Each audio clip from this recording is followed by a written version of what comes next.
खरं पहिलं श्रेय मी शिक्षकांना देईन की माझ्यामध्ये मी भाषेच्या जोरावर जग जिंकू शकतो, म्हणजे माझं भाषेवर प्रभुत्व असलं पाहिजे हा विचार त्यांनी डेव्हलप केला. आणि दुसरं, मी जर सायन्समध्ये अगं त्या विषयात मी इथे सायन्स होता माझ्या बाबतीत, पण तुमच्या बाबतीत म्हणजे तुम्ही कॉमर्सचे, आर्ट्सचे, इंजिनिअरिंगचे, फार्मसीचे कुठलेही असा त्याच्यावरती तुम्ही केंद्रित करावं तर तुम्ही नक्की शास्त्रज्ञ होऊ शकता. आता शास्त्रज्ञ होणं म्हणजे काय, ते प्रयोग करणं आणि जे कुणीच करत नाही ना ते करून बघणं, किंवा एक गोष्टीचा संदर्भ दुसरीकडे वापरणं. आता उदाहरण तुम्हाला सांगतो, मी 6वीत असताना मॅट्रिकचा 11वी मॅट्रिकचं फिजिक्स केमिस्ट्रीचं पुस्तक वाचलेलं. मी कायमच म्हणजे पुढे राहत गेलेलो आहे. आणि त्याच्यामध्ये एका ठिकाणी वाचताना हे सापडलं की बॅटरीच्या सेलमध्ये गॅस कार्बनची काठी असते, पॉझिटिव्ह इलेक्ट्रॉन होतो. दुसरीकडे एका ठिकाणी वाचताना मला एक संदर्भ सापडला की सिनेमा आर्क जो असतो तिथे गॅस कार्बनच्या कांड्या वापरून सिनेमा आर्क तयार करण्यात येतो. आता हे दोन भिन्न पानावरचे भिन्न भागातले विषय होते, पण माझं डोकं या दोघांची सांगड घालायला लागलं. आणि तुम्हाला आश्चर्य वाटेल, मी काही नाही, जुने सेल माझ्याकडे कचरा भरपूर असतो, लहानपणापासून तो उद्योग आहे. जगातले दुसरे कचरा असतो, पण तुम्हाला सांगितलं त्याच्यातनंच एक माझं पेटंट निर्माण झालेलं. तर मी त्या जुन्या सेलमध्ये गॅस कार्बनच्या कांड्या काढल्या, सरळ घेतलं, 230ला जोडलं ते, आणि काही डिफ्यूज गेला, जाणार असेल तो. बऱ्याच वेळा असं होतं. आणि हे असे फार उद्योग करायचो. एक आश्चर्याची गोष्ट आहे की मी कुठल्याही अपघातात गतप्राण झालो नाही. देवाला काहीतरी माझ्या हातून करून घ्यायचं होतं याचा अर्थ. नाही तर असे काही भयानक प्रयोग मी करत असो, जीवावर काही प्रयोग करायचो. मग एक दिवस मनात आलं की जर बल्ब लागत असतो तर सिरीजमध्ये बल्ब टाकला नाही. आणि मग लक्षात आलं की काही स्पार्क पडतो, फ्यूज काही जात नाही. मग दिवाळीच्या वेळेला सगळे भाऊ माझे बाहेर गावी येतात, नोकरी मी सगळ्यात लहान करा, तर मग भावाला, मोठ्या भावाला दाखवायचं म्हणून मी तो बल्ब तोडणार ते दाखवायला गेलो. आणि योगा वगैरे चुकून मी एक 500 वॉटचा बल्ब तिथे सिरीजमध्ये लावला. आणि मग मला एक मोठी टीव्ही पडते, आधी 7चा होता 500ला. आणि मग सगळं माझं डोकं ताबडतोब तिथे चाललं. मी सगळं 1500 वॉटचा हीटर सिरीजमध्ये टाकला आणि तुम्हाला आश्चर्य, फर्स्ट क्लास पैकी आर्क तयार झालं. म्हणजे या सांगण्याचा उद्देश आहे की जे शिकतोय ना ते अत्यंत महत्वाचं आहे. बेसिक ते फंडामेंटल्स ते तुमचे पक्के असलेच पाहिजे. आणि तुम्ही परीक्षेच्या दृष्टीने जर मगाशी तिथे चहा पिताना मी बोललो की दुर्दैवाने तुम्ही इथे बसलेला विद्यार्थी म्हणून, पण वाईट नका वाटून घेऊ, तुम्ही सगळे परीक्षा आधी आहात. आणि हाच सगळ्यात मोठा अडसर आहे. तुम्हाला जर वैज्ञानिक व्हायचं आहे ना तर विद्यार्थी हो, हे पहिलं माझं सांगणं आहे. आणि हे माझ्या हे उदाहरण सांगण्याचा उद्देश आहे की मी विद्यार्थी पहिल्यापासून होतो. आजही मी काहीच नाही, मी शास्त्रज्ञाने काही नाही, आजही मी विद्यार्थीच आहे. माझ्या डिग्र्या भरपूर असतील, काही असतील, परदेशात शिकलो, खूप दिग्गजांचा मी विद्यार्थी आहे. पण माझं जर क्वालिफिकेशन विचारलं तर मी उत्तर देतो LLL, लाईफ लॉंग लर्नर, शिकत राहा.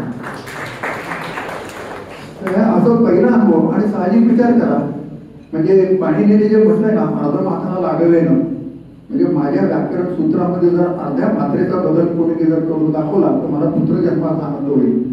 तर तो जो आनंद असतो, तुम्ही स्वतः असं यश मिळवल्याचा. आणि त्यावेळेचे जे याला माहिती की वसंत गडकर सर त्यांनी असं सांगितलं, हे तुला मॅट्रिकला गेल्यावर कळेल, आता नाही कळणार.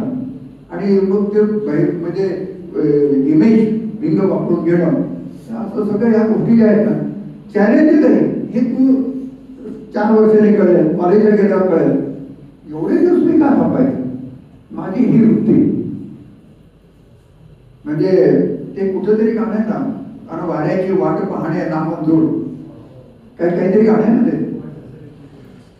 तर ते नामंजूर. मला वारा अनुकूल होईल, समुद्र अनुकूल होईल, मग मी बोट नाव त्याच्यात पाण्यात टाकेन, हे नाही. मी माझ्या साहसी दर्यावरती करण्याचा स्वभाव. आणि वैज्ञानिक होण्यासाठी हा साहसीपणा एक आवश्यक असतो. काळाच्या पुढे राहणं आवश्यक असतं. सिलेबसच्या चौकटीत जर तुम्ही स्वतःला बांधून घेतलं तर कधीही तुम्ही वैज्ञानिक होऊ शकणार नाही. आता शिक्षक मला म्हणतील इथले की सर तुम्हाला काय आमच्या अडचणी माहिती, आम्हाला सिलेबसच्या चौकटीत शिकवावं लागतं. मी शिक्षकांना एक विनंती करेन, आचार्य वगैरे सगळ्यांना, सिलेबस आणि करिक्युलम यातला फरकच कोणी विचारात घेत नाही. त्यामुळे हा फरक, याच्यातली जी थिन लाईन आहे, पातळ रेष आहे, ते लक्षात घ्या. करिक्युलम वरती लक्ष द्या, सिलेबस वरती लक्ष नका देऊ. मग तुमच्या सगळं चौकटीत बरोबर बसतं आणि ह्या पद्धतीने जर तुम्ही केलं तर एक आनंद वेगळा असतो. आणि एकदा तुम्हाला त्या आनंदाची चटक लागली ना, मग जर पिढीचं व्यसन लागतं, तंबाखूचं व्यसन लागतं, मग अशा गोष्टीचं व्यसन लागलं तर काय वाटते. सरांनी फार छान हे जे मार्गदर्शन केलं, ह्यालाच अनुषंगाने मी सरांना अजून एक गोष्ट त्यांची आठवण करून देतो की सरांनी जे आता सांगितलं की मी कायम प्रयोग करत असतो. परवा सरांनी ग्रुपवर असं टाकलं होतं की मला जुने सेल हवे आहेत आणि मला त्याचा प्रयोग करायचा आहे, असं सरांनी आता मध्ये ग्रुपवर टाकला. आणि काही लोकांनी त्यांना सेल स्वतः, काही ह्या वयात सुद्धा त्यामुळे मी सेल घ्यायला येतो. तर सर ही पॅशन आपण जी केलेली आहे, की माझं संशोधनामध्ये मला पॅशन लागते, तर मला असं वाटतं की विद्यार्थ्यांना थोडंसं पॅशन बद्दल आपण सांगितलं की ते इट्स नॉट इझी. पेटंट घेणं किंवा एखादी गोष्ट घेणं ही इझी नाहीये. त्याच्या पॅशन बद्दल जर आपण थोडंसं सांगितलं तर. असं पॅशन जर बद्दल व्याख्यान द्यायला लागलं ना, तर झोप म्हणजे काय, झोपेवरती व्याख्यान देण्याचा प्रकार वेगळी, जे व्याख्यान ऐकता ऐकता झोप येईल. मी एक गोष्ट सांगतो पॅशन बद्दल. माझं 2009 मध्ये मला हार्ट अटॅक आला, ओव्हन हार्ट बायपास झालं आणि तुम्हाला आजच्या काळात माझं फक्त 25 ते 27% हार्ट काम करत आहे. मी जगभर फिरतो, म्हणजे त्याचा दबाव माझ्यावरती नाही आहे, माझ्या ऍक्टिव्हिटीवरती कुठेच पडणार नाही त्याचा. तर अजून पूर्ण बरा झालेलं नव्हतो. तर एका ठिकाणी कुठेतरी एक चीफ गेस्ट म्हणून मला बोलवलेलं होतं अगावी, मला नाव आठवत नाही. तर तिथे गेलेलो होतो. मग संध्याकाळी 2 दिवस कार्यक्रम, 2-3 दिवसाचा कार्यक्रम होता. त्यांचं म्हणजे थोडंसं बाहेरच्या बाजूला असं गेस्ट हाऊस सारखं होतं, तिथे होतो. आणि आणखीन 2 माझ्या साधारण वयाच्या व्यक्ती तिथे आलेल्या होत्या. संध्याकाळी आम्ही बाहेर लॉन मध्ये कॉफी पीत बसलो होतो आणि त्याच्या जवळच एक टेकडी होती आणि काहीतरी मंदिर होतं. मी सहज कुतूहलाने विचारलं ते मंदिर कसलं आहे, तर ते दोघे म्हणाले चला आपण जाऊ बघू. मी त्यांना म्हटलं नाही, मला एवढं चढवणार नाही, जाऊ आपण हळूहळू. आणि मला ते गोळ्यांमुळे सतत पाणी ठेवावं लागतं, कारण गोळ्यांमुळे कशाला पटकन कोरड पडते, त्याला मला कुठल्याही परिस्थितीत ताबडतोब पाणी प्यावं लागतं. तर पाण्याची बाटली म्हणजे आम्ही सांभाळतो, म्हणजे मला पाण्याच्या बाटलीचं वजन वाढवणं जड जात होतं विचार करा. ते दोघेही मला हळूहळू आम्ही चढत होतो. त्यावेळेला एक छोटीशी मुलगी अशी ताई, एक साधारण 6 वर्षाची असावी, 5-6 वर्षाची, जिला कडेवर घेऊन आपण चढलं पाहिजे इतकी लहान होती. आता ती एवढी लहान मुलगी आणखीन एका साधारणपणे 10 महिन्याच्या 1 वर्षाच्या बाळाला कडेवर तिच्या घेऊन ती चढत होती. म्हणजे जिला कडेवर घेतलं पाहिजे तिच्या कडेवर एक छोटं मुली घेऊन चढत होते. मी बघितलं आणि मला एकूण एक मुलगी आहे, त्यामुळे मी फार सेन्सिटिव्ह आहे मुलीच्या बाबतीत. म्हणजे ते एक वेगळीच भावना आहे मुलींच्या बाबतीत मला. आणि मी एकदम कळवळलो. मी विचारलं ताई त्या बाळाला मी घेऊ का, मला माझी पाण्याची, पण तरी देखील मी विचारलं मी घेऊ का. गंमत बघा, त्या मुलीने उत्तर दिलं तो माझा लहान भाऊ आहे. परत मी विचारलं त्या बाळाला घेऊ का, तू थकली का ताई. नाही, तो माझा लहान भाऊ आहे. 3-4 वेळा ही त्या मुलीचं एकच उत्तर, तो माझा लहान भाऊ आहे. आता माझ्या बरोबरचे जे एक पुरुष होते ते चिडले, बरोबर नाहीये बोललो ते एकदम चिडलं, हे बोली तुला कळतं का. असं कधी कोणी म्हणजे मुलींना किंवा ताई वगैरे असं सन्मानाने हाक मारावं. पहिली गोष्ट ते सगळ्यांना काल महिला दिन होता, आपल्या संस्कृती आहे त्यासाठी एक आपलीकडे विषयाला सोडून की आपल्या संस्कृतीमध्ये यत्र नारी असतो पूज्यंते रमंते तत्र देवता, यत्र तासन पूज्यंते तत्र ईश्वरा सर्वा क्रिया. जिथे स्त्रीचा सन्मान केला जातो तिथे देवदेवतांचं वास्तव्य असतं आणि जिथे त्यांना मान दिला जात नाही तिथे तुम्हाला कधीच यश मिळणार नाही. हे आपल्या संस्कृतीचं वचन आहे आणि हे सत्य आहे. मोठ्यात मोठे रावण असो, कंस असो, जरासंध असो, दुर्योधन असो, स्त्रीचा अवमान केला मातीत गेले.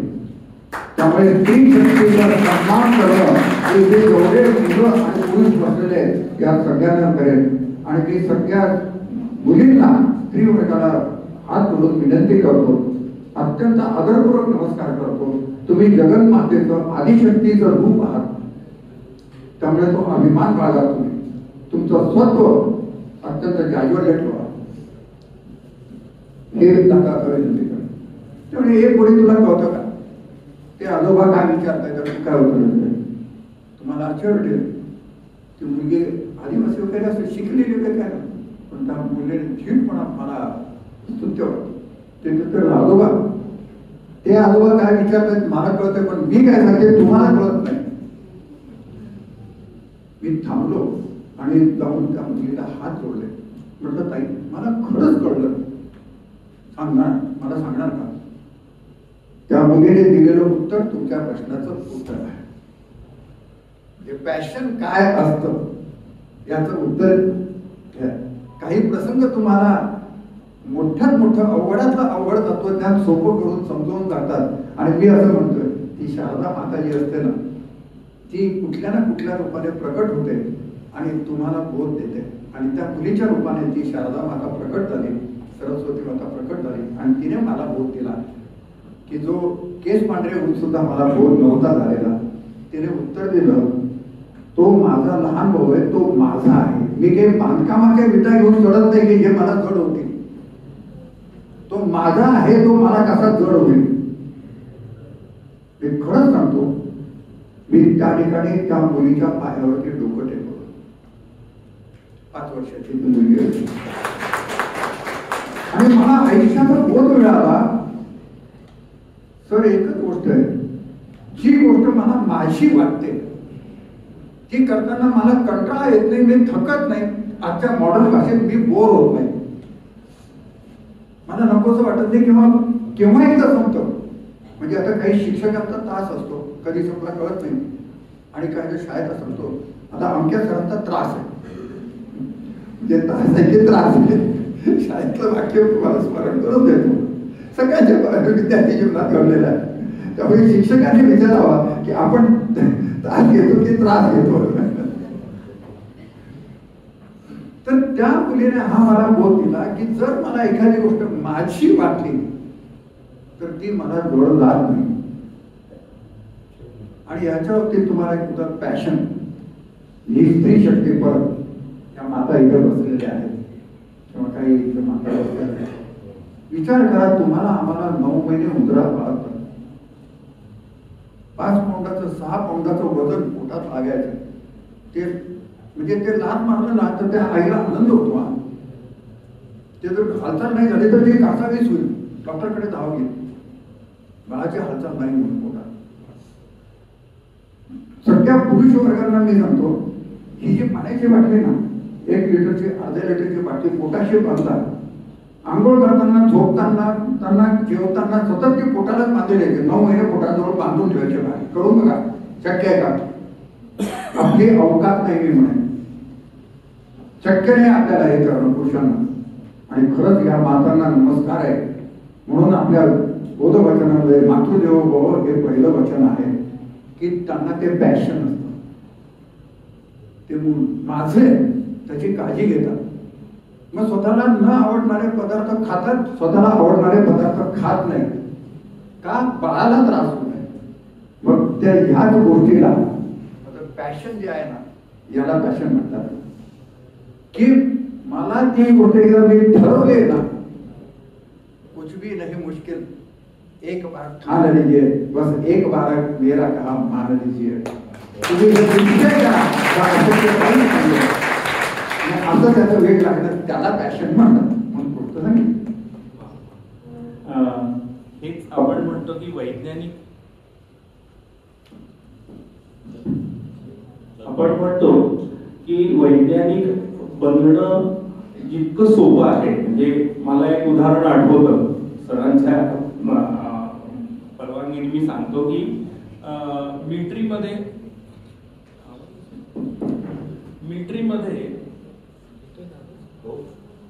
हॅलो येतो आपण मिलिटरीमध्ये एक फार मोठी गोष्ट घडली होती की एका मुलाचं सिलेक्शन मिलिटरीमध्ये झालेलं होतं आणि जे सिलेक्शन झालं होतं तर एका ठिकाणी मिलिटरीच्या एरियामध्ये पार्टी चालू होती आणि बरेचसे मेजर लोक वगैरे सगळे जमले होते आणि हा मुलगा तिथे कॅन्डिडेट केला होता आणि त्याला हे माहिती होतं की मिलिटरीमध्ये गेल्यानंतर आपल्याला खूप काही फॅसिलिटीज मिळतात, काही वस्तू असतील त्या स्वस्त मिळतात वगैरे, त्याला तेच फील होतं आणि मग त्यांनी तिथे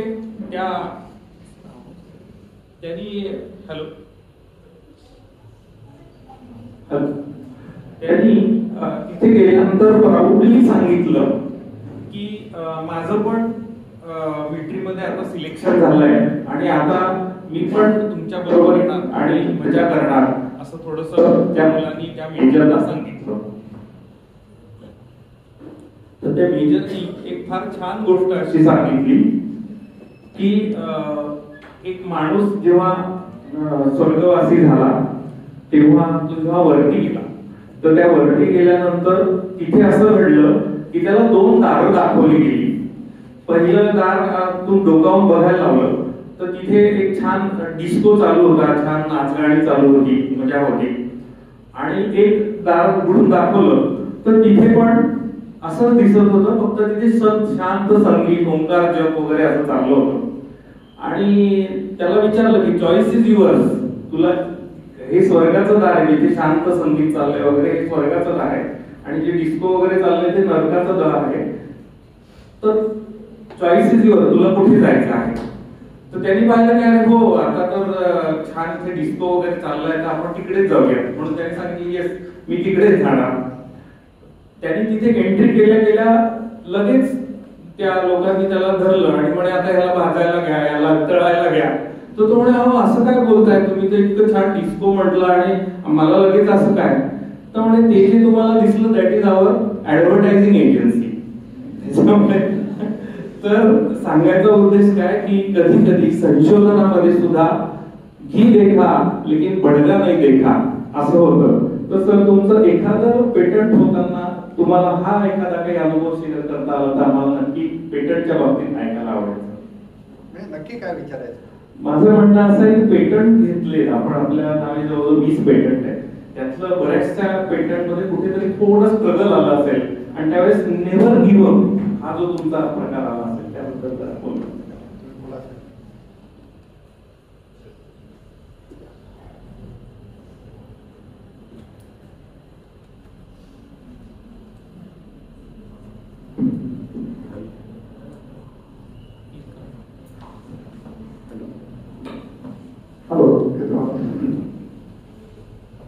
माझं सगळ्यात लवकर आलेलं पेटंट आहे ते करोनाच्या काळातलं आहे, जे कार्बनच्या कांड्यात म्हणून ऑक्सिजन जनरेटर. तो एक प्रसंग म्हणजे आहे की कसं तुमच्यावरती परिस्थिती एखादी अशी लागली जात नाही, आपण लादून घेतो आणि मग त्याच्यातनं आपण संशोधन करतो, त्याच्यातनं पेटंट निर्माण होतात. तो एक जगावेगळा किस्सा आहे ऑक्सिजन जनरेटर. सगळ्यात जास्त काळ लागला माझं इलेक्ट्रिकल व्हेकलचं एनर्जी स्टोरेजचं पेटंट मला घ्यायला. 12 ऑगस्ट 2015 मी ते दाखल केलं आणि काहीतरी 22 जून का 22 जुलै 2022 मध्ये ते मंजूर झालं. एवढा दीर्घ काळ कुठल्याच पेटंटला लागलं नाही आणि त्याचं महत्वाचं कारण होतं की ते पेटंट मला मिळू नये म्हणून, मला ते पेटंट मिळू नये म्हणून अख्खी दुनिया हल्ली पडलेली होती. अगदी इलॉन मस्क पासून म्हणजे टेस्ला पासून टोयोटा, एमजी, टाटा, महिंद्रा, कोणीच अपवाद नाही त्याला. सगळे दुनियातल्या ऑटोमोटिव्ह मॅन्युफॅक्चरर माझ्या विरोधात चट्टू ठोकून उभे होते आणि सगळ्यांचे प्रयत्न झालं की ह्याचं पेटंट रिजेक्ट व्हावं. आणि मी मात्र चिकाटीने त्याला सामोरं जात होतो. वारंवार म्हणजे क्रॉस एक्झामिनेशन चालायचे. म्हणजे आपण एरवी फक्त लेखी देत असतो एक्सप्लेनेशन, पण इथे ते व्हिडिओ कॉन्फरन्स वरती व्हायचं. आता त्याच्यात मी बघितलं आता या वकील आहेत काही, इथे वकिली कावा, जसं शिवाजी महाराजांचा गरिबी कावा होता ना, कधी कधी वकिली कावा खेळावा लागतो. म्हणजे हा एक नवीन काम आहे. मी जर समोर त्या क्रॉस एक्झामिनेशनच्या समोर असतो तर मला तिथले एक हात उगवल एक नात उगवल अशी गत होते. मग अशा वेळेला मी काय केलं, अटर्नीला मला गरज नसते पण मी अटर्नीला नेमलेला असतो आणि अटर्नीला पुढे केला. त्याचं कारण एक होतं की क्रॉस एक्झामिनेशनला अटर्नी तिथे समोर उभा राहील आणि तो उत्तर देईल, पण तिथे त्याला असं वाटेल की आता हे कॉम्प्लिकेटेड होत आहे, तर त्या ठिकाणी तो तारीख मागून घेईल. मी इन्व्हेंटरला संपर्क साधतो आणि नेक्स्ट पुढच्या तारखेला याचं उत्तर देतो. हे एक तरीका होता आहे. मी नेमकी ही पॉलिसी आवडली आहे. पहिली गोष्ट म्हणजे कारण काही स्टेप्स या लॉजिकली घ्यायला लागतात. म्हणजे हिंमत धरायची नाही हे इतकं खरं आहे ना, त्याच बरोबर आपण स्ट्रॅटेजी काय वापरायची हे ठरवणं खूप महत्वाचं असतं. आणि प्रत्येक वेळेला हाच प्रयत्न असायचा क्रॉस एक्झामिनेशनचा की या एक्झामिनेशनला पेटंट फेटाळून लावायचं. आणि प्रत्येक वेळा करत करत करत शेवटी मी जिंकलो आणि ते पेटंट मिळवलेलं आहे. त्यामुळे आता या ठिकाणी आध्यात्मिक बेस कामाला येतो हे मी म्हणतो. रामायणातला एक श्लोक आहे, विजेतव्या लंका. पूर्ण श्लोक आता सांगितलं सध्या तेवढा तरी नाही म्हणून. रामाने रावणाच्या विरुद्ध युद्ध जिंकून लंका जिंकली. फक्त परिस्थिती जर लक्षात घ्या, रावणाकडे काय काय होतं, ट्रेंड आर्मी होती, सगळं साहित्य होतं, शस्त्र होते, रथ सगळं सगळं होतं, साधनं होती सगळी. त्याच्या उलट रामाच्या जवळ काय होतं, सैन्य काय, वानर, शस्त्र काय, उपटलेली झाडं आणि दगड. रामाला उभं राहायला काय, जमिनीवर उभं राहून राम लक्ष्मण लढताय. साधनं म्हणाल म्हणजे ज्याला इन्फ्रास्ट्रक्चर रिसोर्सेस वगैरे जे संशोधनासाठी या गोष्टी लागतात अशी एक आपली समज असेल. काय करावं, मी पण संशोधन केलं असतं, माझ्याजवळ पैसे नाही. मी पण केलं असतं, माझ्याजवळ लॅबोरेटरी नाही. मी पण केलं असतं, माझ्याजवळ कोणी मदत करायला नाही. या सगळ्या सबबी आहेत, त्या सबबी नसाव्यात. आणि ह्याच्यातलं एक म्हणजे तसं आध्यात्मिक बेस आहे. त्याचबरोबर ज्या संस्थेत मी शिकलो त्या संस्थेला फार मोठं श्रेय जातं. मी इलेक्ट्रिकल ग्रॅज्युएशन प्रयत्न केला. माझे दोन्ही एमटेक हे इंडियन इन्स्टिट्यूट ऑफ सायन्सेस बँगलोरचे आहेत, जिथे माझे गाईड एरोनॉटिकलला डॉक्टर सतीश धवन सर होते, जे नाव तुम्हाला परिचित आहे. आणि डिजिटल इलेक्ट्रॉनिक्सला माझे गाईड होते डॉक्टर युवा राव सर. आणि ही संस्था जी नावारूपाला आणली, टाटांनी ती स्थापन केली, त्याला नावारूपाला आणलेली आहे डॉक्टर सी.व्ही. रामन यांनी, ज्यांना 1930 साली फिजिक्सचं नोबेल प्राइज मिळालेलं. ते उपकरण अजूनही तिथे ठेवलेलं आहे. तुम्ही जावं, अवश्य ते बघावं. ताजमहाल एक वेळ आयुष्यात बघू नका, काही बिघडणार नाही, काही आयुष्य बाहेर जाणार नाही तुमचं. पण ह्या गोष्टी ज्या आहेत ना, ह्या इन्स्पिरेशन देणाऱ्या आहेत. डॉक्टर सी.व्ही. रामनने ते उपकरण फक्त 300 रुपयाचं बनवलेलं होतं. त्याच्यावर देशाला नोबेल प्राइज मिळालेलं. त्यानंतर फिजिक्सचं नोबेल प्राइज आज सगळ्यात भारताला मिळालेलं नाही. त्यामुळे माझ्याजवळ रिसोर्सेस नाही, सबबी आयुष्यात नसाव्या. चिकाटी म्हणजे ज्याला हार मानणं ही वृत्तीच नाही. शिवखेडा बरोबरचा प्रसंग आहे, थोडक्यात सांगेन की पुण्याला एका कार्यक्रमात एका स्टेजवरती अशा मी होतो. कार्यक्रमाच्या नंतर कॉफी मी तर सरावर करून दिली. तर माझं पुस्तक तुम्ही वाचलं असेल, तुम्हाला माहिती आहे, मी माझं पुस्तक फक्त माहिती, यू कॅन विन. मी वाचलेलं नाही आणि त्याच क्षणी त्यांना मी वाचलेलं नाही आणि मी आयुष्यात वाचणार नाही. तर ते मला म्हणे की what makes you think so. I make to differ with the title of the book. You can win याचा दुसरा अर्थ काय होतो, दुसरा भाग काय, what is the other side of it. When I say you can win, what is the other side of it? You can lose, correct? And I don't agree with this philosophy. My philosophy is I am born to win. मी जिंकण्यासाठी जन्माला आलेलो आहे. ही वृत्ती जी आहे ती प्रत्येक ठिकाणी आहे. माझी एक विनंती अशी आहे की कोणाला थोडा वेळ कमी आहे, पण कोणाला एखादा प्रश्न विचारायचा असेल तर त्यांच्याकडे माहिती दिलं जाईल, ते प्रश्न विचारू शकतात. मला उलट विद्यार्थ्यांचे जो प्रश्न आहे, आणि एक लक्षात घ्या, तुम्ही सायन्सचे असा, कॉमर्सचे असा, कुठल्याही ब्रांचचे असा, संशोधन प्रत्येक क्षेत्रात करू शकता तुम्ही. प्रत्येक क्षेत्रात तुम्हाला आयटी आहे. मग आता ते कॉपीराईटच्या स्वरूपात असेल ते ट्रेडमार्कच्या स्वरूपात असेल किंवा ते पेटंटच्या स्वरूपात असेल, त्याच्याप्रमाणे तुम्हाला मिळू शकतो. आणि एवढंच काय, तुम्ही कुठल्याही क्षेत्रातले असलात तरी रिसर्च पेपर जे तुमचे असतात ना, ते कॉपीराईट केले जातात. ते तुमचं एक मोठं उत्पन्नाचं साधन असतं. आज माझे IEEE स्टँडर्डचे मला 103 का 107 पेपर आहेत. त्यातले काही पेपर डाउनलोड करणाऱ्याला पैसे मोजायला लागतात. आणि एका पेपरचे सगळ्यात महागाचा जो एक पेपर आहे, ते जर त्याला डाउनलोड करायचं असेल, सायटेशन त्याला म्हणतात. कारण मी संशोधनात्मक निबंध लिहितो, म्हणजे ज्याला रिसर्च पेपर लिहितो त्याला मी सायटेशन त्याच्यात कोट करतो. पण माझं संशोधन असं असलं पाहिजे की ते सायटेशन म्हणून वापरलं गेलं पाहिजे. तर अशा वेळेला जे डाउनलोड करावं लागतं त्यातला एक पेपर $2000 त्याला बोलायला लागतात. आणि सगळ्यात स्वस्त जो पेपर आहे तो $300 आहे. त्याच्यामुळे महिन्याभरात कोणी ना कोणी कुठे ना कुठे ते पेपर डाउनलोड करतं. माझ्या खात्यात IEEE 20% वजा जातात, 80% माझ्या खात्यात जमा होतात. म्हणजे तुमचा जो एक प्रश्न आहे ना, पॅकेज, कारण तुम्ही काय शिकतात तर तुमच्या डोळ्यासमोर पॅकेज आहे. त्यामुळे तुम्ही पेटंट म्हणजे बौद्धिक संपदा, मी पेटंट हा शब्द नाही वापरत, मी बौद्धिक संपदा हा वापरतो, IPR हा शब्द वापरतो. तुम्हाला पैशाची दलाल कोण देत नाही, आयुष्यभर नाही. त्याच्यामध्ये कधी तुम्ही रिटायर होत नाही, हे वैशिष्ट्य. आणि मला त्यामुळे मुलांनी म्हणजे विद्यार्थ्यांनी जर प्रश्न विचारला तर मला खूप आनंद होईल. कुठल्याही क्षेत्रात कुठल्याही ब्रँचचे तुम्ही असेल आणि कितीही बाळगोत शंका असेल ना तरी निसंकोचपणे विचार, मला आवडेल. वेलकम. प्लीज कोण? येस, पुढे येईल का? किंवा मोठ्याने बोला. मोठ्याने बोला तरी आम्ही रिपीट करू. नाव सांगा पहिल्यांदा आणि कोणत्या ब्रँचचे आहात.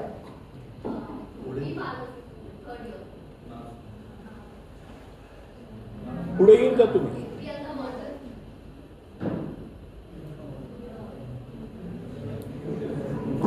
आपलं नाव सांगा आणि जी ब्रँच असेल ती सांगून प्रश्न विचारा, नाही तर पटकन पुढे येईल का? पुढे येईल का? पटकन या. जो दुसरं कोणी विद्यार्थी असेल तिच्या ते पुढे या, लवकर पुढे या. आपण कार्यक्रमामध्ये म्हणजे तो येण्या जाण्याचा वेळ वाचेल. So myself Priyanka Mondal, third year student of B Pharmacy. I know you have 20 patents on your name, so it must not have been easy for you. You have faced many challenges. So according to your point of view, if like one day I do some research and I want to get a patent on that, so what do you think? Like what challenges I have to face, or what points I should keep in mind before getting a patent, or how will I understand that my work is eligible for the patent or not? Shall I answer in English, Marathi, Hindi? Which language you prefer? Anything. Or for all? So anything, I understand all the languages. चालेल. पहिली गोष्ट तर या दोघांच्या क्षेत्रावरती अतिक्रमण केल्यासारखं होईल. त्याची क्षमा मागतो. 20 नाही 23 पेटंट आहेत माझे. Okay, sorry sir. 7 मंजूर होण्याच्या मार्गावरती आहेत, 14 दाखल केलेले आहेत आणि 2 आता दाखल करतोय अजून. हे आता ऍज ऑन टुडे स्टेटस. आता पेटंट साठी जे महत्वाची गोष्ट असते ना, जे कोणीच केलेलं नाहीये ते मी करेन, हा पहिला अप्रोच. दुसरी गोष्ट, सभोवताली बघत राहा. समस्यांनी जग भरलेलं आहे. The world is full of problems. Now A common man will get irritated. Problem problem and problem. म्हणजे काय, जिथे जावं तिथे समस्या आहे, जिथे जावं तिथे प्रॉब्लेम आहे. तो इरिटेट होतो, त्रासतो. आणि खरं सांगायचं होतं ना, इथे तुम्ही डिफीट होता. प्रॉब्लेम म्हटला ना, माझे डोळे लगातात. पहिली गोष्ट, कारण प्रॉब्लेम म्हटलं मला तिथे opportunity. wherever there is problem there is an opportunity for me. So every problem has got potential for research. So look at the problem as a potential, not as a hurdle. हा वाटतो. आणि आता त्याच्यामध्ये what best you can contribute. If you are first to find out the solution, you are a winner. समजा already there are 10 solutions, but if you find some better solution, then again you are a winner. म्हणजे उत्तर नसेल तर उत्तर शोधा, आणि एखादं उत्तर असेल तर नाही त्याच्याही पेक्षा उत्तम उत्तर शोधा, आणि त्याला प्रायर आर्ट, ऑब्वियसनेस आणि कॉमन जनरल नॉलेज हे 3 क्रायटेरिया असतात. त्याच्याबद्दल हे 2 तज्ञ तुम्हाला जास्त विस्ताराने सांगते.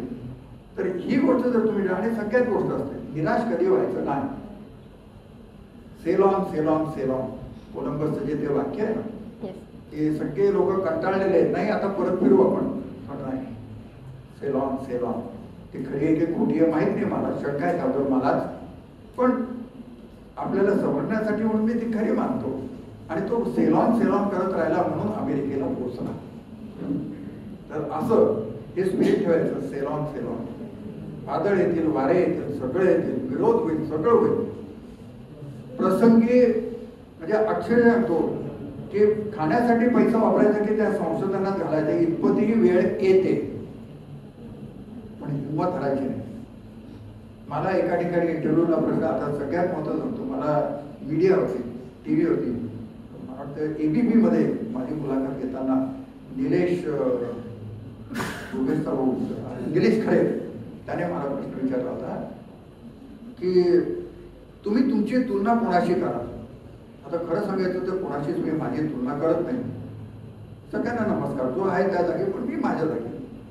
पण अगदी खूप खोदलं आणि खूप म्हटलं तुलना करायची नाही. म्हटलं 2 व्यक्तींचं उदाहरण देतो. म्हटलं एक अट्टल दारुड्या, एक अट्टल जुगारी आणि तिसरा मी. आश्चर्य वाटतं कोणा मोठ्याची तुलना न करता येते. म्हटलं असं आहे, जुगारी आणि दारुड्या वाईट असतो असं नाही, तो सन्मार्गात असतो, चांगला असतो, मेहनती असतो, प्रामाणिक असतो, बुद्धिमान असतो, कमवतो. त्याला कळत असतं की मी घरी पैसे दिले पाहिजेत, पण त्या व्यसनाच्या इतका अधीन गेलेला असतो की तो संध्याकाळ झाली की जुगाराच्या दारू तुडवतो. तसा मी तिसरा व्यसनी माणूस आहे. मला कळतंय की मी प्रॉपर्टी केली पाहिजे, कपड्यांमध्ये पैसे घातले पाहिजेत, बंगला बांधला पाहिजे, यातलं मी काहीच करत नाही. मी जो पैसा कमवतो भरपूर, इतर कोणी कमवलं नसेल एवढं मी पैसा कमवलेला आहे आयुष्यात, पण तरीही आज मी तसा खिशाचा फकीर म्हणतोय. कारण काय, जेवढं कमवलं सगळं मी संशोधनात घालवलेलं आहे. योग्य की अवघ्य हा भाग वेगळा आहे, पण झोपून देण्याची वृत्ती पाहिजे, हे महत्वाचं आहे. Thank you so much sir. धन्यवाद. आपल्या गप्पा ह्या चालूच राहणार आहेत, प्रत्येकाला आपल्याला प्रश्न विचारायचेच आहेत, पण आपल्या बरोबर आलेले रवींद्र भारोटे सर यांचा एक फार चांगला गुण आहे की ते कुठल्याच कामाला नाही म्हणत नाही. आणि टीम इन्फिनिटी असं नाव दिल्यावर मला प्रश्न पडला की टीम इन्फिनिटी नेमकं काय आहे. तर त्यांनी मला सांगितलं की आपण कुठलंही क्षेत्र असेल, नॅनो टेक्नॉलॉजी टू बायोडायव्हर्सिटी, कुठलंही क्षेत्र असेल, त्यांची आयडिया रॉ असेल तर आम्हाला येऊ द्या, आम्ही त्याला टेक्निकल एक्सपर्ट करतो आणि त्याच्यातून पेटंट वर्क निर्माण होतात, पेटंट मुलांचे. सर भारोटे सरांना मला हा प्रश्न विचारायचा आहे की सर, रॉ आयडिया तुमच्याकडे जेव्हा येते त्याच्यातून तुम्हाला ज्या काही अडचणी येतात त्याबद्दल तुम्ही थोडं पेटंटवर सांगावं, म्हणजे मग आपण लीना ठाकूर मॅडमना पण प्रश्न विचारू शकतो. थोडंसं त्याच्यामध्ये मी एक स्टेटमेंट करतो. जसं मी बाकीच्या बाबतीत सांगितलं, चॅलेंजेस स्वीकारायची माझी एक वृत्तीच आहे. तुम्ही मला कोणी सांगा याचं पेटंट मिळणार नाही, मी चॅलेंज स्टॅम्प पेपरवरती आधी लिहून त्याचं पेटंट तुम्हाला मिळवून दिलेलं. आणि दुसरं, तुम्हाला कोणाचं पेटंट नडतंय किंवा मला अमुक एक करायचंय, स्टार्टअप विशेष करून आता किंवा काय करायचं, पण अमक्याचं पेटंट ते मला नडतंय आणि ते मला चालत ते रॉयल्टी देणं परवडत नाही, त्याचं पेटंट रिवोक करून देईल. कोणाचे पेटंट रिवोकेशन मध्ये मी आज जगात नंबर 1 आहे. त्यामुळे सर त्याच्याबद्दल सांगते तुम्हाला. Thank you very much sir. Actually Shastri सरांनी जो प्रश्न विचारला त्याचे उत्तर ऑलरेडी सरांनी दिलेले आहे आणि सरांनी ज्या काही गोष्टी सांगितल्या आहेत, सगळ्यात अगोदर मी SVN नाईक इन्स्टिट्यूट इथले आपले सर्व ज्येष्ठ प्रोफेसर आणि विद्यार्थी मित्रांनो, आजचा हा जो वेळ आपण गप्पा वैज्ञानिकांशी म्हणून घेतलेला आहे, ॲज अ सोशल लाईफ आणि ह्युमन बिंग, आपण जेव्हा 2 लोक भेटतात त्याला गप्पा मारत असतो. ते कुठल्याही विषयावर असू शकतात, त्याला काही सब्जेक्ट नसतो. पण आजचा हा जो फोरम आहे, हा प्लॅटफॉर्म एक तुमच्यासाठी उपलब्ध करून गेलेला आहे. हा एक ऍटलिस्ट जे विद्यार्थी त्यांना खरंच काहीतरी करायची इच्छा आहे आणि ते कुठेतरी स्टक होत आहेत, त्यांना कुठे डायरेक्शन पाहिजे, त्यासाठी हा तुमच्या खूप उपयोगात येणार आहे. म्हणून ह्या काही गप्पा आहेत, आम्ही जे म्हणतोय की तुमचे जे काही प्रश्न असतील, जे काही मनात जे डाऊट्स असतील, let it be anything, any subject, any topic, it doesn't matter. त्या तुम्ही इथे विचारू शकता. Even after that also you can contact us at any time. तर आता सरांनी जे सांगितलं की त्यांचा जो एक्सपिरियन्स आज आपल्याला मिळाला, त्यांचे 75 आणि आपले 25 म्हणजे 100 इयर्स ऑफ एक्सपिरियन्स आज आपल्याला मिळालेला आहे. आणि त्याचा आपण आपल्या जीवनामध्ये कसा उपयोग करून घेणार आहे हे आता शेवटी आपल्यावर अवलंबून आहे. ज्यावेळेला आपण पेटंट आणि इनोव्हेशन आणि ह्या गोष्टी करतो, माझे एक स्वतःचे एक अंडरस्टँडिंग आहे की ह्या निसर्गाने जेवढे पृथ्वी तलावर पाठवलेले आहेत सर्वजण वैज्ञानिक, कोणाचे दुमत असेल तर वरती हात करा. प्रत्येकामध्ये काय ना काही टॅलेंट आहे. फक्त तुम्ही त्याला कसं चॅनलाइज करतायत आणि कसं त्याला शार्प करतायत हे तुमच्यावर अवलंबून आहे. आणि त्यासाठी आता आपल्याला माहिती आहे की नाशिकमध्ये म्हणजे आपल्या लोकांमध्ये बरंच टॅलेंट आहे, पण डायरेक्शन नव्हतं. ज्यावेळेला आता आम्ही मागच्या 6-7 वर्षापासून नाशिकला सर्व्हिस देतोय आणि आमचे जे रोल मॉडेल आहेत आमचे माशुलकर सर, त्यांच्या डायरेक्शनाने आणि त्यांच्या आशीर्वादाने आम्ही या फील्डमध्ये आलेलो आहे. ज्यावेळेला माझ्या स्वतःचे पर्सनल काही अचिव्हमेंट व्हायचे त्यावेळेला मी शास्त्री सर असे आमचे काही मित्रमंडळी आम्ही माशुलकर सरांबरोबर शेअर करायचो. त्यांना त्यांच्या ऑफिसात भेटायला जायचो, त्यांना शेअर करायचं सर असं झालं, या अनुभवाला हे असं अचिव्हमेंट मिळालं, तर ते त्यावेळेला अप्रिशिएट करायचे. म्हणजे त्यांनी एक विषय असा एक विषय काढला की एवढं सर्व स्ट्रगल तुम्ही करताय, एवढं नॉलेज तुम्हाला आलेलं आहे, एवढं स्किल तुमच्यामध्ये, so why not utilise for our society. तुमचं पण दायित्व आहे त्या लोकांसाठी, आपल्या विद्यार्थ्यांसाठी, आपल्या संस्थेसाठी. तुम्ही एका कंपनीत काम करा ते फक्त कंपनीसाठी उपयोगात, पण ज्यावेळेला तुम्ही समाजासाठी करा तर त्यावेळेला जे काही शास्त्रज्ञ निर्माण होतील, तुम्ही जेवढ्या लोकांना भेटल त्याचे ते 10% आले तरी तुमच्या जीवनाचे सार्थक झाल्यासारखं. आणि हे त्यांचे आम्हाला एकदा हे दिल्यानंतर हे स्ट्राईक झालं, नंतर आम्ही आमची डायरेक्शन चेंज केली आणि मग नंतर आम्ही या फील्डमध्ये आलो. या फील्डमध्ये आल्यानंतर जसं आता इन्फिनिटी नाव, त्यांचं असं स्वप्न होतं की तुमच्यापर्यंत कधी कोणी अप्रोच केलं, तुमच्यापर्यंत आलं तर त्याला तुमच्यानंतर दुसऱ्याला कोणाला अप्रोच करायची वेळ नको आहे. जे नॉलेज तुमच्यात असेल ते तुम्ही अचीव्ह करा, ते मिळवा, त्याच्यात एक्सपर्टी घ्या आणि परत त्याला तो सर्व्हिस सपोर्ट करा. आणि ते अफोर्डेबल मध्ये फक्त तुम्ही हे बघा कमर्शियल रेट कुठं लावायचे, त्या लोकांना हे बघायचे की ते कशी त्याच्यात हे करू शकतात. जी ट्रान्सपरन्सी आणि जी ऑनेस्टी आपल्याला देता येईल ती ह्या फील्डमध्ये खूप गरजेची आहे. आज लोकांना आपण म्हणतो इनोव्हेशन, पॅटर्न, आयपीआर ह्या काय गोष्टी आहेत, कशासाठी कशाला पाहिजे या जीवनामध्ये. परंतु मित्रांनो मला एक सांगावं असं वाटतं तुम्हाला, डे टू डे सगळ्यांचं लाईफ खूप चॅलेंजिंग होते आणि ह्या चॅलेंज मध्ये तुम्हाला किती सस्टेन व्हायचे असेल, फक्त तुमच्या डिग्री, तुमचे सर्टिफिकेट्स आणि तुमचे qualification is not useful for. तुम्हाला त्याच्यातलं काहीतरी वेगळं यायला पाहिजे. आणि आज आपण बघतोय आपल्या कॉम्पिटिशनला एआय म्हणून आता एक परत आलेले आहे. ते सर्व ह्युमन बिंगला कचरा करून टाकले. याच्यात ज्या वेळेला तुमच्या स्वतःचे टॅलेंट तुम्हाला शार्प करून वरती येतात तरच तुम्ही सस्टेन होऊ शकता. ते तर प्रत्येक वेळेला सर्टिफिकेट घेऊन फक्त जॉब मागत केला ती परिस्थिती यायला नको आपल्यावर. ज्या वेळेला आपले आई वडील, आपले पॅरेंट्स आपल्यासाठी एवढा खर्च करून, एवढी मेहनत करून, आपला स्टाफ, आपले टीचर, आपली संस्था आपल्यासाठी एवढी मेहनत घेत आहेत, एवढं आपल्याला सर्व इनपुट देत आहेत, त्याचा युटिलाइज कसं करून घ्यायचे आणि ह्या गोष्टी युटिलाइज करून फक्त तिथं ते थांबायचे. आता एक लिमिटेशन आहे. आता आपण बघतोय विज्ञान प्रदर्शन होत आहेत, एक्झिबिशन होत आहेत, आपण रिसर्च करतोय, पुढे काय एक तिथपर्यंत येतो, एक सर्टिफिकेट घेतो, त्यानंतर आपला स्टॉप होतो. पुढे काय करायचं कोणाला माहिती नसते. It is not the objective. आता हा जो प्लॅटफॉर्म आपण घेतलेला आहे आणि हा जो आता फोरम चालू केलाय गप्पा वैज्ञानिकांशी, याचा खूप उपयोग होणार आहे तुम्हाला लोकांना. ज्यावेळेला तुम्ही रिसर्च करताय, सरांनी जसं सांगितलं की कॉपीराईट असतं, त्याच्यात तुमचे पेटंट असतं, त्याच्यात तुमचे डिझाईन असतं, त्याच्यात भरपूर प्रकार असतात. मॅडम तुम्हाला सर्व एक्सप्लेन करतील की आयपीआर इंटेलेक्चुअल प्रॉपर्टी काय असतात, ही प्रॉपर्टी काय असते. ही प्रॉपर्टी माझा हा विश्वास आहे परमेश्वराने सगळ्यांना दिलेली ही प्रॉपर्टी, फक्त त्या ब्रेनच्या उपयोग तुम्ही वेगळा कसा करू शकता. जसं आता त्या मॅडमने प्रश्न विचारला त्या विद्यार्थ्यांनी की ज्यावेळेला मी रिसर्च करते, मी काहीतरी सोल्युशन घेते, सरांनी म्हटल्याप्रमाणे जे काही प्रॉब्लेम्स तुमच्या सराउंडिंग आहेत त्या प्रॉब्लेम्स वरती तुम्ही सोल्युशन काय देते, you should accept it that as a opportunity. आणि ज्यावेळेला तुम्ही काहीतरी कराल तर एक कुठली तरी एक गोष्ट तुमच्या डोक्यातनं स्ट्राईक होईल की तिच्यात कुठेही काही रेफरन्स नसेल आणि तीच गोष्ट तुम्हाला पकडायची आणि तिला शार्प करायची. त्या गोष्टीला घेऊन तुम्ही नंतर रिसर्च करायचं, टर्नआउट घ्यायचं की कुठं हे करायचं की याच्यावरती परत ह्या पॉईंटवरती कोणी काही काम केलेलं आहे. आणि ज्यावेळेला तुमच्या लक्षात येईल की yes whatever point strike in your mind, in your brain, it is non obvious, then it will become pattern. पॅटर्नचे जे क्रायटेरिया असतात त्यासाठी त्यांचे एक वेगळं रिक्वायरमेंट असते की ते आपल्या समाजासाठी उपयोगात असायला पाहिजे, ते नॉन ऑब्वियस असायला पाहिजे आणि ते आतापर्यंत जगात दुसरं कोणी केलेलं असायला पाहिजे.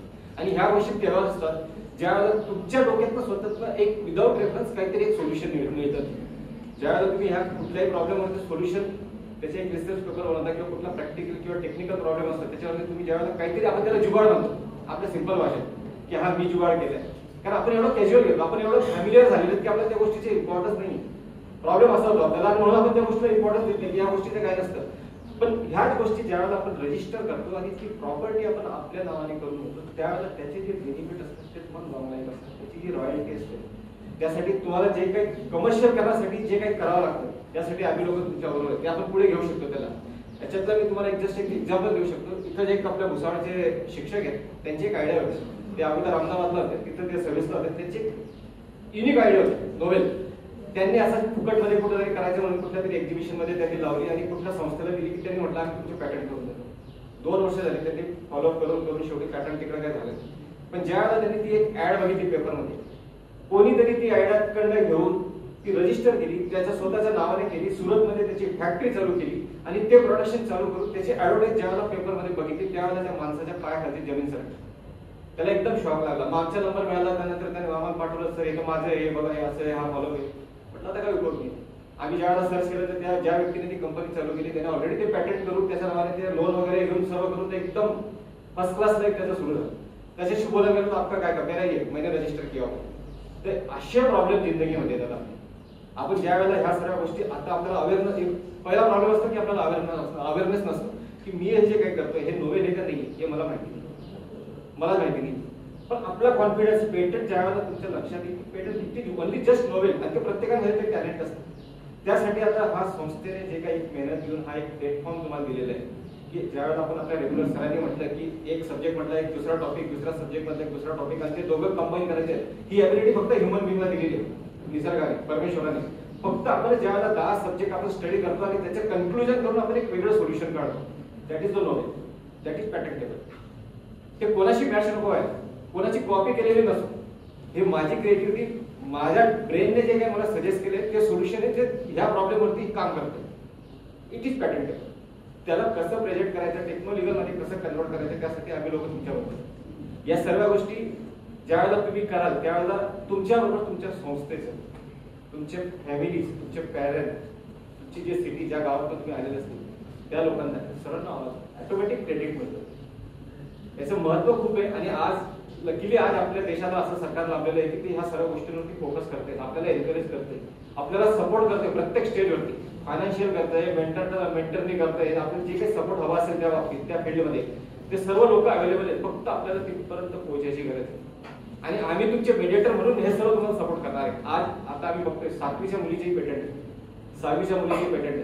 ते काय आपल्या भागातले नाही, सिटीतले ते त्या इंटेरियर भागातले, नंदुरबारचे, ते धुळ्यातले, त्या भागातले. पण ज्यावेळेला त्यांना ह्या गोष्टी कळाल्या, त्याचं महत्व कळालं की हा या गोष्टी आम्ही ज्या केल्यात आमचं स्वतःचे काही वेगळं इनोव्हेशन आहे, त्याला पॅटेंटेबल आणि टेक्निकली कसं कन्वर्ट करायचं त्यासाठी त्याच्यात आमची एक्सपर्ट आम्ही त्याच्यात युटिलाइज करतो. आणि ह्या सर्व गोष्टी करताना जे काही चॅलेंजेस असतील ते आम्ही वेळोवेळी तुमच्याशी शेअर करतो की जेणेकरून तुम्हाला त्या गोष्टी अपडेट असायला पाहिजे आणि अवेअरनेस असायला पाहिजे. तुम्ही ज्या वेळेला ह्या गोष्टी कोणाशी बोलाल त्यावेळेला तुमच्या कॉन्फिडन्स एक वेगळा असतात की मी जे काही करतो ते वेगळं आहे आणि मला याच्यात माझे वेगळं काय करायचंय, याला वेगळ्या रूपमध्ये कसं घेऊन द्यायचे. जरूर नाही की तुम्ही आज पॅटेंट केलं किंवा तुम्ही ते IPR रजिस्टर केलं आणि आजच्याच तुम्हाला लगेच ती रॉयल्टी चालू होणार आहे. It is not. पण ऍटलीस्ट कुठली तरी इंटेलेक्च्युअल प्रॉपर्टी तुमच्या नावाने रजिस्टर आहे हे तुमच्यासाठी खूप मोठं अचिव्हमेंट आहे.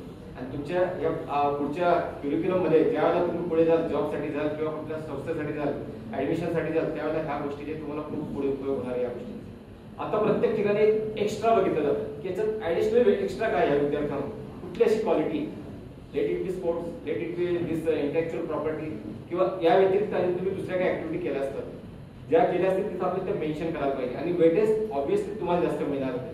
म्हणून हा जो प्लॅटफॉर्म, हा एवढा वेळ तुम्ही दिलेला आहे संस्थेने, हे काही तुम्हाला फॅसिलिटी आता प्रोव्हाइड करताय, माझी एक सरांना विनंती आहे की त्याचा उपयोग करून जे काही तुमचे क्वेश्चन्स असतील कुठल्याही बाबतीमध्ये काही तुम्हाला विचारायचे असेल ते तुम्ही कधी विचारू शकता.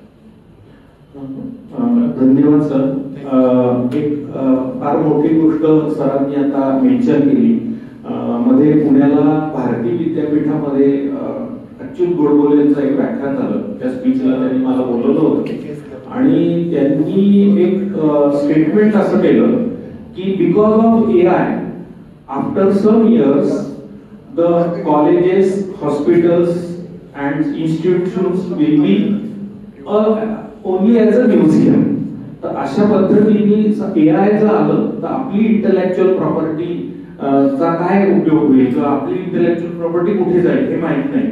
तर मी लीना ठाकूरांना विनंती करतो की त्यांनी त्यातला जो क्रीम पार्ट आहे, जो आजच्या प्रोग्रामचा खरा क्रीम पार्ट आहे की पेटंट कसे रजिस्टर करावे किंवा त्याचे काय भाग आहेत, तर मॅडमनी थोडंसं आम्हाला मार्गदर्शन करावं. खरं तुम्ही याच्यावरती फुल वर्कशॉप घ्यायला पाहिजे. घ्यायचंच आहे सगळ्यांनी. आज वेळेअभावी आपण घेणार आहोत. Hello the crowd, hello everyone. अब तक सर का आपने एक्सपीरियंस देख लिया, कहाँ कहाँ उन्होंने लागू किया है अपना IPR और उन्होंने कैसे बेनिफिट लिया है. कुलकर्णी सर ने जैसे कहा था, it's not only about patents, क्योंकि अगर पेटेंट्स कहें तो यहाँ पे फार्मा के स्टूडेंट्स हैं, those who do certain process, वो आउटकम लेके आते हैं. बट देन आई फाउंड कि यहाँ पे डिजिटल मीडिया के भी स्ट्रीम के हैं. May I see who all are there digital media के? Yes, those are there. Art, science, commerce, ये भी स्ट्रीम्स है. तो इसमें से IPR में से सबके लिए it's not about creating, developing. आप लोग शार्क टैंक देखते हैं? यस. सो यू सी कैसे पिचिंग हो रही है, वहां तक पहुंचे, वो अपना ब्रांड लेके आते हैं. ब्रांड कैसे बना, दैट इज अगेन, आप उसके एक स्टेप पीछे जाइए, या पिचिंग तक तो पहुंचे. हम देख रहे हैं कि कितना वेल प्रोडक्ट उन्होंने बनाया है. हम यहाँ से बैठ के काफी सारा जज करते हैं, बट आप सोचिए उनकी स्ट्रगल कितनी रही वहां तक पहुंचने तक. अगर हम उसके एक पीछे, if I say the reverse engineering, if you do it, एक कदम पीछे ले लें, सो देन व्हाट इट वाज, दे डिड द ब्रांडिंग, और उसके पीछे जाए, उन्होंने प्रोडक्शन करा, मशीनरी के लिए गए, इक्विपमेंट्स के लिए गए, वो रहा, और उसके पीछे गए तो R&D हुआ, जहां से सर हुआ. R&D में कहाँ आया, that time it came all IPR. तो वो जब उन्होंने IPR प्रोटेक्ट करा है, तब आज ये नेशनल चैनल पे वो लोग अवेलेबल ब्रॉडकास्ट कर रहे हैं. See certain times they don't disclose everything. Why? Because that is a trade secret of the business, that is a trade secret of their innovation. वो चीजें बताने की नहीं रहती हैं. उसके बेस पे उनका खड़ा है. आज यहाँ से निकलने के बाद में, जैसे डॉक्टर सर ने कहा, आप यहाँ जॉब के लिए जाएंगे, यू